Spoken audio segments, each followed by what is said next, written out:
I feel like a single mom whose partner just happens to live in the same apartment. All updates. My husband is 39 years old. I'm 35. And right now, we're barely hanging on. Not as individuals, but as a couple. As a family. I've been wondering if I'm just overreacting, or if I'm finally seeing things clearly for the first time.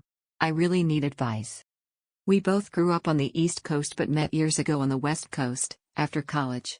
I had moved out there chasing a job opportunity, and he was already working in professional sports. We hit it off, and everything moved fast, in a good way. We built a nice life, steady careers, a close circle of friends, 2 energetic dogs, and eventually, a baby. Life felt stable and even joyful. We lived in a city that wasn't flashy, but affordable. Our son had a spot in a wonderful daycare. I had a fulfilling job I had worked hard to get into. Our rent was manageable, and we had an actual support system. Friends who could help, neighbors who we trusted, routines that worked. And then, this past winter, everything changed. My husband was offered a new role, a big one. He's not a player but works on the coaching side of professional sports, and this job was technically a promotion, a chance to move from a second-in-command role in a respected minor league to a third-in-command position on a major league team. It was the kind of step you take if you want to get to the top someday. He saw it as a once-in-a-lifetime move. I saw it as maybe manageable. So, we uprooted. Packed our lives into boxes, left our friends behind, pulled our son out of daycare, and moved across a couple of states to a new city that's, to put it plainly, draining me dry. We now live in a much more expensive area. Rent alone is nearly $5,000 a month, for a 2-bedroom apartment. While his new salary is decent on paper, it's not keeping up with the cost of living here. I had to leave my previous job because remote wasn't an option, and I've taken a new one that pays less than half of what I used to earn. Daycare here? It's over $2,000 a month. We simply can't afford it. So now I'm juggling remote work with full-time parenting, and I'm completely overwhelmed. Exhaustion doesn't even begin to cover it. A typical day? My son wakes up before 6 in the morning. I get up with him, feed him, take the dogs out, then try to log into work while keeping him entertained. By mid-morning, we're usually out for a quick trip to the playground or a walk around the block, just so he gets some fresh air and stimulation. I take work calls while preparing lunch. I put him down for a nap and rush to cram in as much as possible before he's up again. Then it's dinner prep, more playtime, bath, bedtime, cleaning up, another dog walk, and finally logging back on to finish work. And my husband? He leaves around 4 in the morning and gets home between 4:30 and 5 in the evening, if I'm lucky. He's exhausted, I get it. He works incredibly long hours, up to 21 days in a row with only 2 days off. His job is intense. His boss is demanding. He's under a lot of pressure. But the thing is, so am I, and I have no one to hand anything off to. I've asked him for help, begged even. I've tried calmly explaining how much I'm holding on my own. I've cried. I've even threatened to leave, hoping it would shock him into realizing how serious this is. But he always says the same thing, that he is doing his best, that work is all-consuming, that this move is temporary and in 2 years it'll all pay off. But I don't know how I'm supposed to survive 2 years of this. He's done laundry exactly 0 times since we moved. Grocery shopping? Once. He's never attended one of our son's speech therapy sessions, which I schedule and manage entirely. The nights are the worst. I asked if he could take over walking the dogs in the evening. He got angry, said it wasn't fair since he has to be up before dawn. So, I keep doing it all. Weekends? He usually works through them. And on his rare weekends off, he's too tired to help. Meanwhile, I'm consumed with guilt that I work so much and don't give our son enough attention, so I fill our Saturdays and Sundays with adventures, zoo trips, crafts, outdoor time, trying to make up for the lack. I'm burning out, and no one seems to care. On top of that, there's no support network here. Our families are across the country. My mom visits when she can. She's taking our son for 2 weeks later this month and I'm counting the days, but day to day? We're alone. And even if I could find someone to help, we honestly couldn't afford to pay them. The emotional toll is massive. I've started fantasizing about just leaving. Taking the car, the dogs, and our child, and driving back to my mom's house. The idea of being a single mom doesn't scare me anymore. In fact, It sounds easier than pretending I have a partner who can help. Because right now, I don't. Mother's Day? He ran to the store that morning, grabbed a random greeting card, not even a Mother's Day one, they were sold out, and a potted plant from the floral aisle. Easter? He started a fight about hiding eggs for our toddler. Christmas Eve?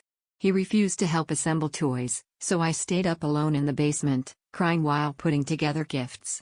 On our son's birthday, I decorated the entire apartment alone while he complained about the mess and didn't buy a single gift. Our intimacy is gone. We've had sex once in 3 months. We barely talk, we just move around each other like two people sharing a space out of necessity. When I try to bring up how hard this has been, he gets defensive or shuts down entirely. Last night, I tried again. He snapped, yanked the dog leashes from the hook, and slammed the door. When he got back, he went straight to bed and slammed that door too. Meanwhile, I stayed up working. So now I'm here, writing this. Wondering if this is just a rough patch or if I'm looking at the slow death of our marriage. I used to believe that we were building something together. But now I'm just building alone. Is there something I'm not seeing? Something I should be doing differently? Should I still be trying, or is it time to walk away? Any advice would mean the world. Top/relevant comments. Commenter middle. 3.8k upvotes. You're not overreacting. You are basically a single mom right now, except with an extra adult in the house who adds to the workload instead of sharing it. Commenter middle. 2.9k upvotes. This is more than a rough patch. He's checked out of the marriage and the parenting. Long hours don't excuse never helping, never celebrating holidays, never showing up for his kid. Commenter middle. 2.1k upvotes. Please listen to your gut. When you start fantasizing about being a single mom because it sounds easier than staying in your marriage, that's a giant red flag. Commenter middle. 1.7k upvotes. I grew up with a dad who was too tired to ever be around. You know what I remember? My mom crying in the kitchen. Not the job he was killing himself for. Your son will remember who showed up for him. Right now, that's only you. Update, a few days later. Wow. I didn't expect so many people to respond to my post, and I've spent the last few nights reading through the comments after my son went to bed. I feel conflicted. On one hand, I felt seen in a way I haven't in months.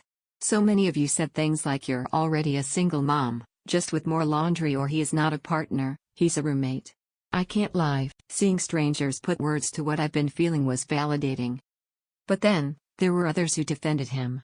People said things like, sports is brutal, it's a once-in-a-lifetime job, maybe it's just 2 years you need to get through.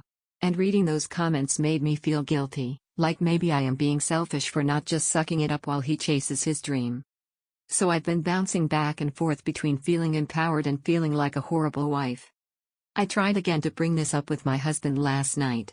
I waited until after our son was in bed so we'd have a chance to actually talk without a toddler climbing between us.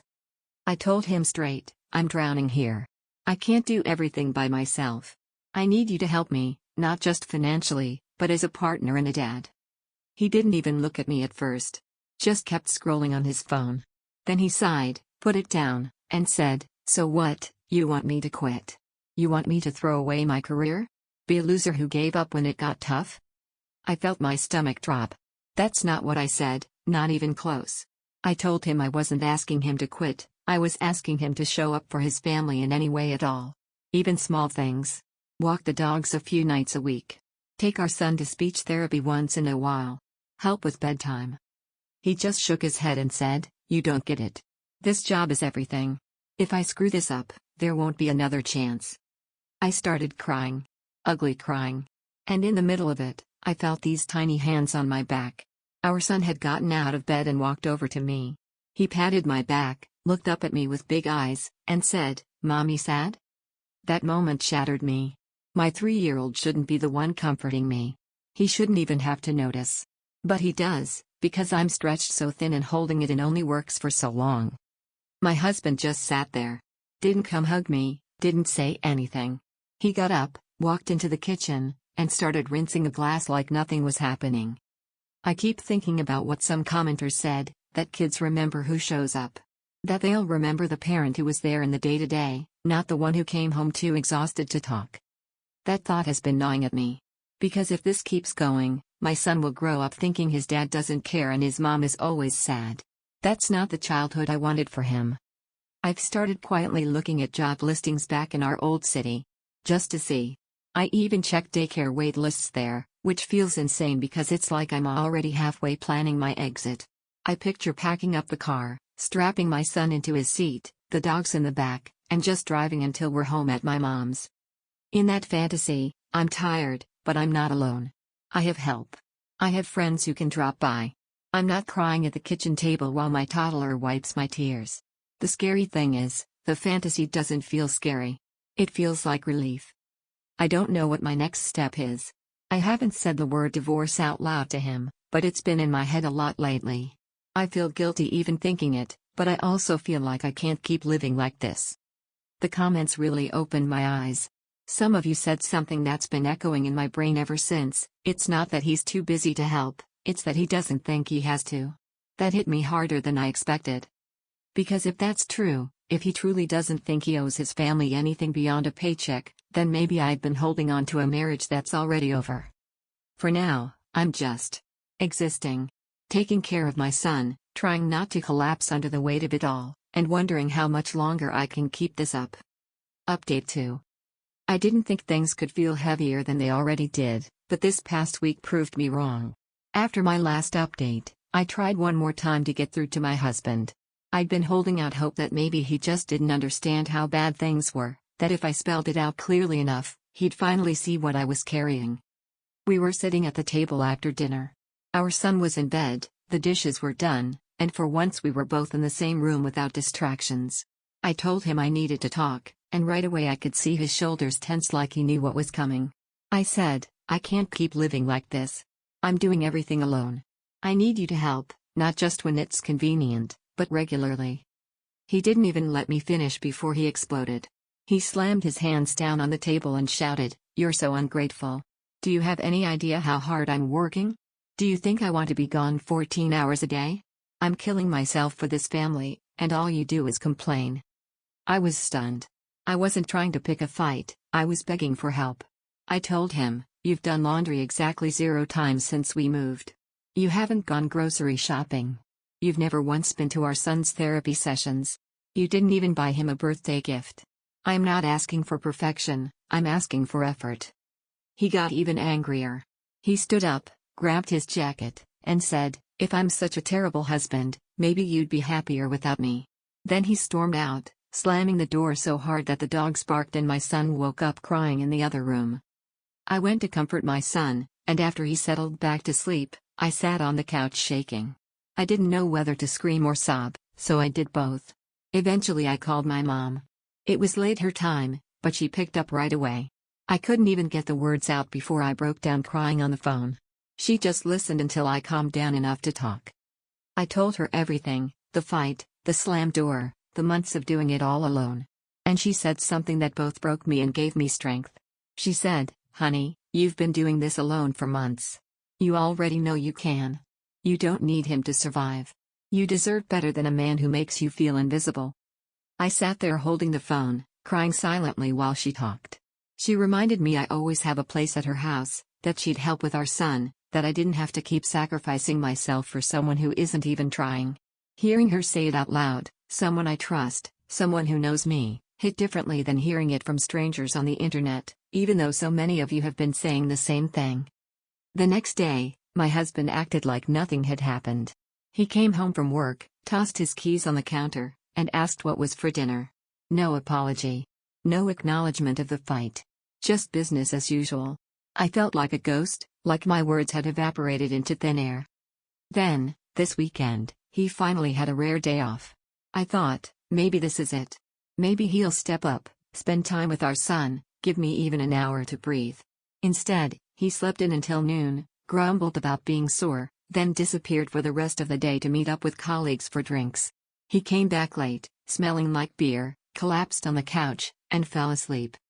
I watched him lying there while I cleaned up toys, folded laundry, and prepped food for the next day. I felt like I was looking at a stranger. Not a partner, not a father, just another body in the apartment. He doesn't see me. He doesn't see his son. He only sees his job. That night, I sat in bed scrolling on my phone long after he started snoring beside me. I looked up lawyers in our city. Just to see. Just to know my options. I haven't made any moves yet, but the fact that I typed divorce lawyer near me into my search bar tells me more than I want to admit. I don't know what's going to happen next. But I do know this, something in me has shifted. I'm not just sad anymore. I'm angry. I'm done begging someone to care about me when all he cares about is work. And I'm starting to realize that maybe, just maybe, I'd be better off building a life without him. Update 3, I packed a bag. It feels surreal to be typing this, but tonight I finally reached a breaking point. After my last update, I kept telling myself I'd wait. That maybe he'd notice the distance between us, that maybe he'd wake up one morning and actually see me drowning. I tried to push through the days, focus on work and our son, and keep the peace. But nothing changed. He went to work, came home, barely spoke to me, ate dinner, collapsed into bed. Rinse, repeat. Tonight I couldn't take it anymore. It started small, like most of our fights do. Our son had a tough day, meltdown after meltdown, refusing to nap, refusing to eat. By the time my husband came home, I was holding it together by a thread. He walked in, put his bag down, and immediately asked why the living room was such a mess. There were toys everywhere, dishes in the sink, the dogs pacing around. I looked at him and said, because I've been working and parenting by myself all day, like every day. What did you expect? Instead of offering to help, he rolled his eyes and muttered, "You're always so negative." That was it. Something in me snapped. I told him, I can't do this anymore. I feel like a single mom whose partner just happens to live here. I need an actual husband, an actual father for our son. If you can't be that, then I don't see the point of this marriage. He stared at me like I'd slapped him. Then he scoffed and said, "So what, you're going to run home to your mom? Take my kid away because I work too much? That's pathetic." Those words cut me deep, but they also lit a fire under me. Because the truth is, yes. That's exactly what I've been thinking about. And hearing him say it out loud, dripping with contempt, only made me realize how little he respects me. I walked into our bedroom, pulled out a suitcase, and started packing. Not everything, just enough for me, our son, and the dogs for a couple of weeks. Clothes, toiletries, some toys, his favorite stuffed animal. My hands were shaking the whole time, but I kept going. He followed me in, furious. "What the hell are you doing?" he demanded. "I'm going to my mom's," I said. My voice was steadier than I felt. "I need help. I need space. I can't keep doing this alone while you act like it's fine." He grabbed the suitcase handle and yanked it back, slamming it shut. He looked at me with this mix of anger and desperation and said, "Don't do this. Don't you dare take him away from me." I told him, "You already took yourself away. You've been gone for months. You're just a shadow that walks through this apartment." For a second, I thought he was going to cry. But then he turned cold again and said, "You're overdramatic. You'll regret this." I left the suitcase by the door. "I haven't gone yet, it's late, our son is asleep, and I don't want to wake him. But tomorrow, I think I'm driving to my mom's. I need to. Not forever, maybe, but long enough to breathe, to have someone in my corner, to remember what it feels like to not be so completely alone. I don't know what this means for our marriage. Maybe it's the beginning of the end. Maybe it's the shock he needs to realize I'm serious. All I know is, tonight I stopped begging. Tonight I started choosing myself, and my son. I'm scared. But I also feel, for the first time in months, a flicker of relief.